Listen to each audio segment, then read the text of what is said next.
இந்த நிகழ்ச்சியை பார்த்து கொண்டிருக்கும் ஆன்மீக அன்பர்களே, உங்கள் அனைவருக்கும் பரமக்குடி ஜோதிடர் கேஜிபி அறிவழகனின் விசுவாவசு வருட புத்தாண்டு நல்வாழ்த்துக்கள் அனைவருக்கும் தெரிவித்துக் கொள்கின்றேன். இந்த விசுவாவசு வருடத்தின் ஒரு சுருக்கமான பலன்களாக, அந்த வருட பலன்களாக பஞ்சாங்கத்தில் ஒரு வெண்பா கொடுக்கப்பட்டிருக்கும். சித்தர்களில் இடைக்காட்டார் சித்தர் அவர்கள் 60 ஆண்டுகளுக்கும் சுருக்கமான ஒவ்வொரு வருடத்திற்கும் என்ன பலன் இந்த ஆண்டு இருக்கும் என்று குறிப்பிட்டுள்ளார். அதன்படிதான் இதுவரை பொதுவாக அந்த பலன்கள் நடந்திருக்கின்றன என்பதை நாம் புரிந்து கொள்ள வேண்டும். பொதுவாக இந்த வருடப் பிறப்பன்று, தமிழ் வருடப் பிறப்பன்று ஒவ்வொரு ஊரிலும் பஞ்சாங்க சிரவணம், அதாவது பஞ்சாங்கம் வாசித்தல் என்ற ஒரு நிகழ்வு அந்த காலத்திலே உண்டு. இப்பொழுதும் ஆலயங்களில் அதுபோன்ற நிகழ்வுகள் உண்டு. அப்படி இந்த விசுவாவசு வருடத்திற்கான வெண்பா, விசுவாவசு வருடம் வெள்ளாண்மை ஏறும், பசு ஆடு மாடு பலிக்கும், சிசு நாசம், மற்றையரோ வாழ்வார்கள், மாதவங்கன் மீறுமே, உற்றுலகினல் மழையும் உண்டு. இப்படி ஒரு வெண்பாவால் இந்த ஆண்டு அந்த வருஷ பலன்களை சுருக்கமாக 4 வரியிலே இந்த வருஷ வெண்பா என்று எழுதப்பட்டுள்ளது. பஞ்சாங்கத்தில் எல்லா பஞ்சாங்கங்களிலும் இது இருக்கும். இதன் பொருள் என்னவென்றால், இந்த விசுவாவசு வருடத்தில் பொதுவாக விவசாயம் செழிக்குமாம். இந்த பசுக்கள் மற்றும் ஆடு மாடுகள், இது போன்ற இந்த கால்நடைகள் இருக்குல்ல, இதெல்லாம் நல்ல செழித்து அதிகரிக்கும். குழந்தைகளுக்கு, ஒரு சில குழந்தைகளுக்கு என்றுதான் இதை எடுத்துக்கொள்ள வேண்டும், எல்லா குழந்தைகளுக்கும் இல்லை, பொதுவாக இந்த ஆண்டு பிறக்கின்ற குழந்தைகளாக இருக்கலாம். அப்படி குழந்தைகளுக்கு புது வகையான வைரஸ் தொற்றுக்களால் வியாதிகள் ஏற்பட வாய்ப்புண்டு. அது மட்டுமல்ல, அதனால் இழப்புகளும் கூட சில நேரம் ஏற்பட வாய்ப்புண்டு என்பதால் கவனம் தேவை. நாட்டு மக்கள் சுகமாக வாழ்வார்கள். மேலும் நாடு முழுவதும் தர்ம காரியங்களும் தவங்களும் நடைபெறும். இதனாலும் நாடு முழுவதும் நல்ல மழை பெய்து நல்ல சுபிக்ஷம் நாடெங்கும் உண்டாகும். இந்த ஆண்டு நவநாயகர்களாக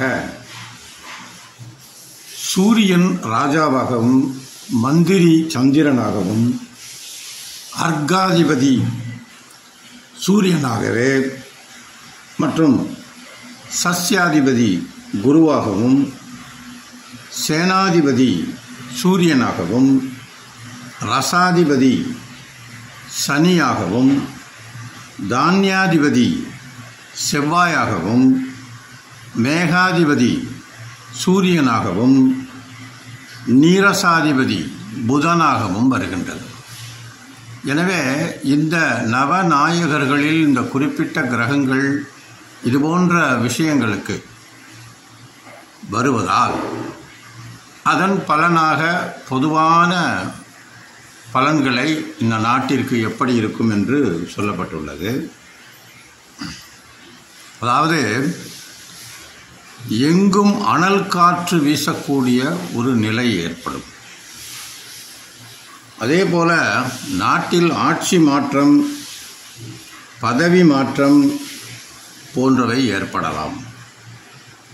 அதிக வெயில், அதிக மழை, அதிக குளிர் போன்றவை ஏற்படும். சில இடங்களில் தீ விபத்துக்களும் கூட ஏற்பட வாய்ப்புண்டு. அதுபோல சரியான நேரத்தில் மழை பெய்யக்கூடிய விஷயமும் நடக்கும். புதுவகை விவசாய உற்பத்திகள் ஏற்படும்.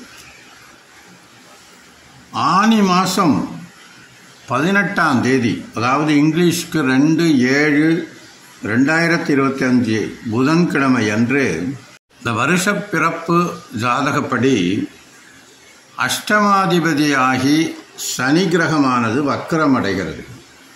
இதனால் நாட்டில் பல இடங்களில் மிகப்பெரிய விபத்துக்கள் ஏற்பட வாய்ப்புள்ளது. பண கஷ்டமும் ஏற்பட வாய்ப்புள்ளது. அதுபோல் இந்த பசுக்கள், அதாவது இந்த கால்நடைகள்லாம் மிக அதிகமாக இனவிருத்தி ஏற்படும் அப்படின்னு சொன்னேன் ஏற்கனவே. அது போக இந்த விஷக்காய்ச்சல்கள், இது போன்ற வியாதிகள், புது புது வியாதிகள் பரவக்கூடிய வாய்ப்பு இருக்கிறது. ரியல் எஸ்டேட் ரொம்ப குறைஞ்சிரும், அதனுடைய அந்த வேலைகள் குறைஞ்சிரும். அதே மாதிரி பொதுவாகவே பணத்துக்கு ரொம்ப கஷ்டமாக இருக்கும். அரசாங்கத்தில் புதிய வரிகள் மூலம் இந்த விலைவாசி உயரக்கூடிய வாய்ப்பு இருக்கிறது. அது ஏற்கனவே நடந்துக்கிட்டு தான் இருக்குது, இன்னும் ஜாஸ்தியாகும் போல தெரியுது. அதுபோல் இந்த மஞ்சள் நிறத்தில் உள்ள தானியங்கள், அதாவது இந்த மஞ்சள் இது போன்ற தானியங்கள்லாம் நல்லா விளையுமா. இந்த ரியல் எஸ்டேட் வியாபாரம் ரொம்ப நலிவடைஞ்சு போயிடும்னு இந்த வருஷத்துக்குள்ள பலனாக சொல்லப்பட்டிருக்குது. நமது இந்திய இராணுவம் பல புதிய ஏவுகணைகளை தயாரித்து மிகப்பெரிய ஒரு சாதனைகளை புரிவார்கள். எல்லையில் அந்நிய நாட்டினுடைய அந்த தொல்லைகள் அதிகமாக இருக்கும். அதனால் அந்த புதிய ரக விமானங்களை எல்லாம் இன்னும் வாங்கக்கூடிய ஒரு சூழ்நிலை ஏற்படும். மக்களோட முன்னேற்றத்திற்காக பணம் அதிக அளவில் செலவிட வேண்டிய ஒரு கட்டாயம் ஏற்படும்.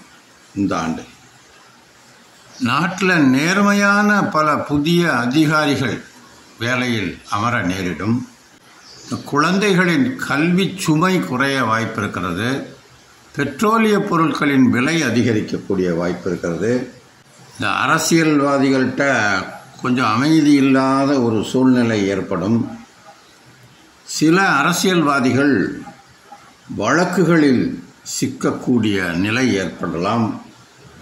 பெண்கள் அவமரியாதைப்படுவது, பெண்கள் அவமானம் ஆகியவற்றை சந்திக்கக்கூடிய சூழ்நிலைகள் ஏற்படலாம். மருந்து பொருட்களின் விலை ஏறும். மழை பொழிவு அதிகரித்தாலும் நீர்நிலைகள் பாதிக்கப்படலாம். அதனால் அந்த குடிநீர் தேவை அதிகரிக்கக்கூடிய வாய்ப்பு இருக்குது. விமான போக்குவரத்தில் பல புதிய முன்னேற்றமான ஒரு சூழ்நிலைகள் ஏற்படும். அயல் நாடுகளில் அடிக்கடி போர் மூளக்கூடிய அபாயங்கள் உண்டு.